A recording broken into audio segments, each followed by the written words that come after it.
Hard work and dedication are two of the characteristics found in all true hustlers. Another is focus, because if you're not able to focus and direct your hard work, you might be hustling hard, but you're not hustling smart. Right now it's Team Waves, but it's bad. That's why we got the ski on. It's bad up under here. What's going on? It's King Conversations. I'm Joseph Carter. I'm a senior at Kaufman. I love baseball. I love to play sports. I love all sports in general. After high school, I want to attend college and study sports journalism, get into the sports media world. Today we'll be discussing Curtis Jackson, aka 50 Cent's book, Hustle Harder, Hustle Smarter. We'll be going over chapter 2. Chapter 2 is Heart of a Hustler. Chapter 2, he just talks about what it takes to maintain the heart of a hustler, how he gets up every day and goes at it harder than he did the previous day, how he keeps getting better and improving every day in his life. He just talks about staying sober, staying out of toxic environments, staying away from toxic people. Talks about going to the gym. It makes him feel better, gives him the energy to push through his day, and he recommends it for a lot of people.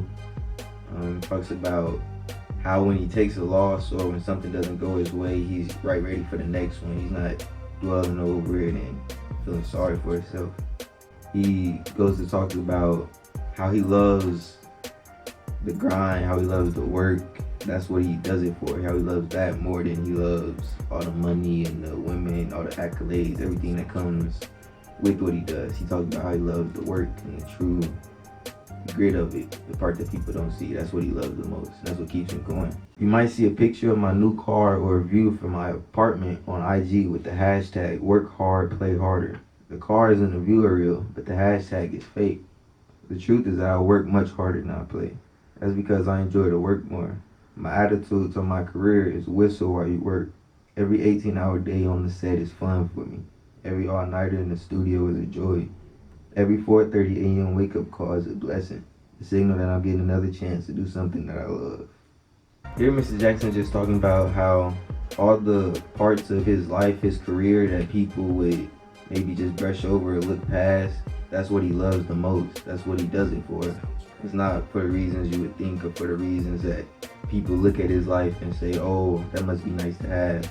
He doesn't do it for those reasons. He does it because he truly loves the hustle. He loves the game. That's what he does it for. That relates to me. I mean, baseball is something that I love like that. I could play baseball whenever, wherever. I would pay to play baseball. I wouldn't need to get, whatever. Baseball is something I just love, regardless. Would always do, would always put out my best and go fully at it.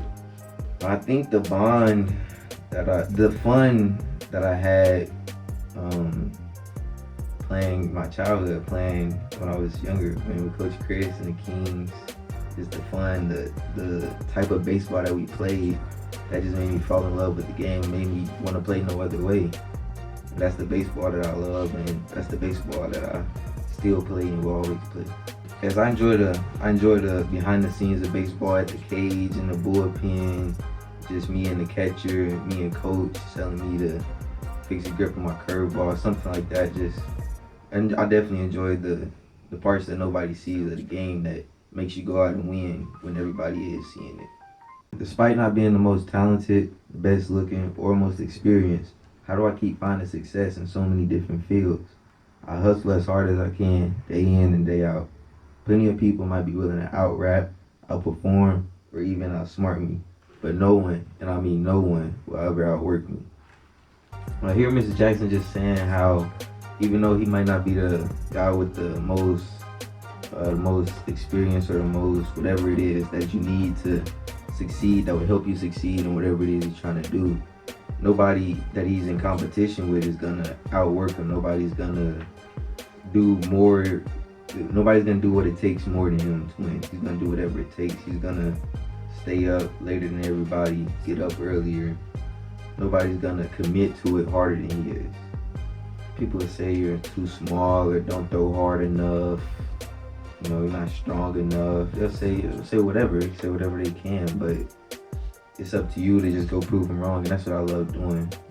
Like he says, the book is about, the chapter is the heart of a hustler. Like, it's about your heart. It's not about, none of that stuff on paper matters. It's about how much you really want it at the end. So just saying no to weed or drugs or alcohol, whatever it is, saying no to something that all your friends, all your peers is doing is definitely hard.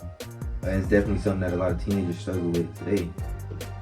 But he says he says that's one of his best skills, saying no to the thing that everybody's doing, the thing that's distracting everybody, that everybody's just having fun with. But he says he's great at saying no to it. Nobody said no more than him. He's always the guy sober in the club. He says he likes to, it makes him more aware of his surroundings. He can be in control more. He can't do that when he's high or drunk. He said he needs to be sober, and that's how he stays sober, to keep him in control of his environment. Now on page 34, Mr. Jackson goes in to speak about a story of a man that he really admires. He goes to talk about Isaac Wright Jr. He was a man in the 1990s who was wrongfully convicted, and he spent all of his time locked up just reading and learning about the law system, just studying, a lot of studying for his own case. He helped other inmates get out. He helped them with their cases, and in the process of it all, he just became very educated about the law system and enough to fight for himself and to get himself free and get himself out of prison. But Mr. Jackson just speaks about his determination, how everybody else in the prison probably wasn't doing what he was doing. He was the only one really truly dedicated, spending every second that he could on focusing on getting himself out of prison. He says the only hope for most guys in that situation is finding a prisoner's rights foundation or big law firm to keep up their case pro bono. Isaac wasn't willing to wait for someone else to decide if his life was worth fighting for. He took his fate into his own hands. So what allowed Isaac to achieve what all the other inmates couldn't? His combination of hard work and focus.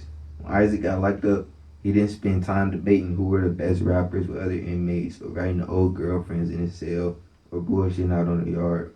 He spent every single free moment he had teaching himself the law. He refused to allow any distractions to get between him and his goal.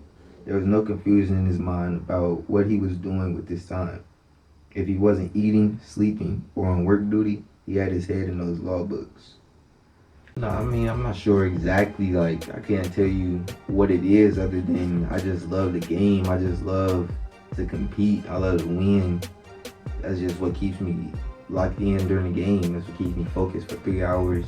Then consider the distractions that are probably keeping you from hustling your hardest. Right now, bullshitting on social media, arguing with your boyfriend, feeling like you need to roll up a blunt, sleeping late because you were out drinking the night before. If you were able to apply only a small fraction of the focus Isaac was able to tap into, after even just a month, you start to experience the same momentum and excitement Isaac did. That wave could pick you up and help carry you to whatever goal you're aiming for. It only take even just a small fraction of what Isaac was able to do. I mean, most people aren't doing any of it. I know I'm not. So even just a fraction of the amount of focus and dedication that he had would help tremendously. It's pretty simple for me to, what I need to do to focus and try to apply a fraction of this level of focus that Isaac was able to. I just want to go work on my craft, go get some more velocity on my pitches, some more spin, some more drop. Be able to hit better, be able to just lock in and really be the best player that I can be senior year. So, on page 45, Mr. Jackson says, you want to complain that the system is rigged against you? You can yell about that at the top of your lungs, but no one on the streets is going to give you a break because of it. Of course it is. Who didn't know that? Rather than complaining about it, get to work outsmarting all those cops, POs, judges, and politicians who would like to keep you locked up. There's no time for a defeatist, woe is me mentality on the streets. Your daily mindset has to be, I'll get it back on the next one, or you'll wind up one of three ways: broke, dead, or locked up. It resonates for me just because, so what, the odds are against you, so what, you're not supposed to win, so what, nobody's expecting you to win, you still gotta go out there and get it done. Just because the expectations out there, nobody's expecting anything of you. The expectations you have for yourself are higher than anything. So You still got to go out there and get it done against all odds, no matter what's up against you. Regardless, you got to go handle business. Without that clear vision, your hustle is never going to take you anywhere significant. Yeah, I've set goals before and achieved them and not achieved them. But mainly, I've never set really any super serious, super big, like long term goals. My goals are always something like win a game, like beat Lincoln on April 6th or something like that. Those are my goals. They're really something that might be, some people might say not as serious or, but I mean, it means a lot to me. That's what my goals are. Mr. Jackson goes on to talk about how the passion that Isaac Wright displayed in his journey in freeing himself is the passion that's needed to do whatever you want. How passion is most important. If you don't have the passion for it, if it's not truly what you want and nothing on earth that you want more than it, then it just won't happen. He says, one thing I always try to assess in new business partners is what I call their passion stance. Just how passionate are they about making this thing happen? Someone with a weak passion stance will probably get knocked over the first time they meet a little resistance. I'm not interested in being around that sort of energy. Someone with a strong passion stance, on the other hand, will really dig in, get their feet planted and shoulders squared up. So no matter how hard the world pushes back or how much negativity gets thrown their way, they ain't budging an inch. That's the sort of energy I want to work with. The type of people I'm willing to put my money behind. A strong passion stance is what separates the hustlers who win from the people who always seem stuck in place. The word passion, man, it means everything. Like is one of the most important things in achieving whatever it is you're trying to achieve. If it's not what you really want, if you're not happy and just thrilled to be there, to be doing that, to have a chance to do what you're doing, then it's not gonna work.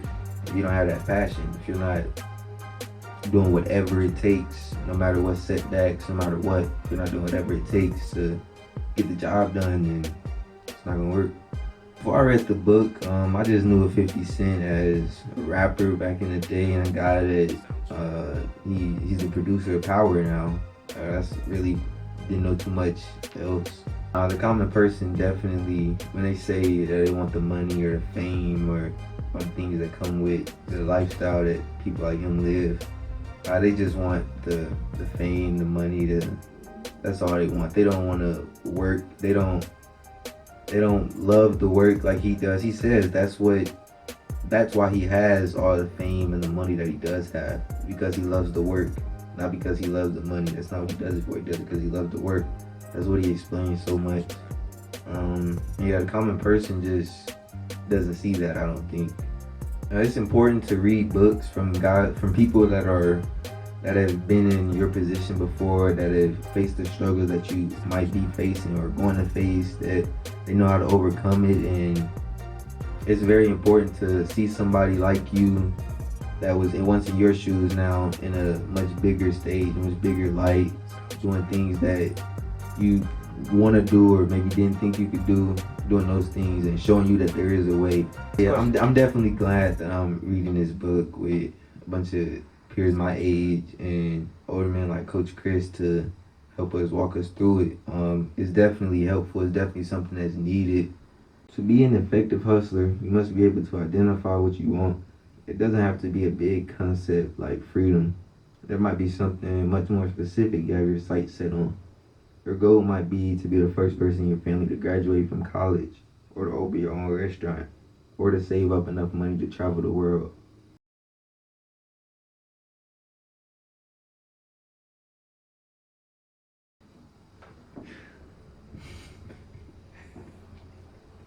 Yeah, they Okay. That's the reason why we do this program and read the books is I want y'all to be able to see that it's a whole lot more out there. And y'all have the skills, like even just listening to you read and talk, like you got the skills to go out and be great. You just got to be exposed to it. Mm-hmm. And sometimes that gives you the motivation to sacrifice. Like I don't want y'all to think that sports is everything. Because I know there's so much more than just sports. And there's so much in sports. Like, you can love sports, but like the way you read, the way you talk, you'd be a great commentator. You would be good at that.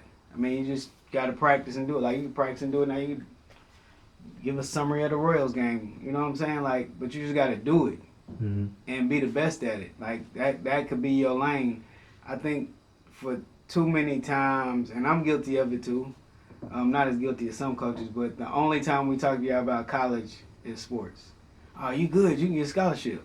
We don't say like you can go to college and major in something just on you know what I mean? Like, the way we introduce black kids to college is through sports. For sure. But then you get to the point where, you know, like baseball is probably the most difficult, in my opinion, one to play professionally, even at the college level. Then you get to high school, and then everybody tells you why you can't do it. And you're like, but you was telling when I was 7, you was telling me I could. So that's just something that's in my mind, and I see that. You know, like we, I don't know. I ain't gonna say we do y'all a disservice, but we just gotta get better about introducing college as something more than sports. Like, I think Isaiah is a good example of. He ain't playing baseball, but he having a hell of a time. You know what I mean? He definitely is. Yeah. And that's normal. That's most kids in college. Yeah, Isaiah's I've told him that I love how much how much he shows what he's doing down there. Like, right. I want him to show as much as possible, because all the teenagers that's throwing guns and just getting high all day, like, that's all they know. They don't know that you can go to Morehouse and live this amazing life that he's doing. Like, they've never seen nothing like that. So yeah, tell them to show it. Like, I tell them the crazy thing is, like, with YouTube, and I know he gets frustrated, but like when he does a video about college stuff, he don't get no views. You know what I'm saying? But if he do something ratchet, he gonna get 1,000 views. But I'm like, just do what you're doing until let YouTube catch up, because Isaiah, I don't think understands how many people. Like, let's say he do a video about what they did last weekend, and they get 200 views or 1,000 views, which ain't nothing to the hundreds of thousands. You know what I'm saying? They was getting with the other stuff. In his mind, it's kind of like ain't nobody seeing it, but those 1,000 people are probably people from Kansas City that ain't seen the college campus. You know what I'm saying?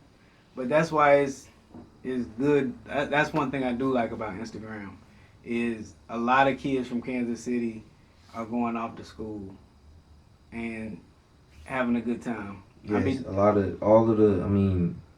the 23 class, like, they went off and like really, they did good. Like, a lot of guys from last year graduated last year. A lot of people went out to Clark. They applied to Clark, Spelman, Marks. A lot of people wanted to go out to Atlanta, and because they saw Isaiah, Drew, Marcus, they saw them doing out there. I mean, they saw the great example. They saw the different life that they can go live out there.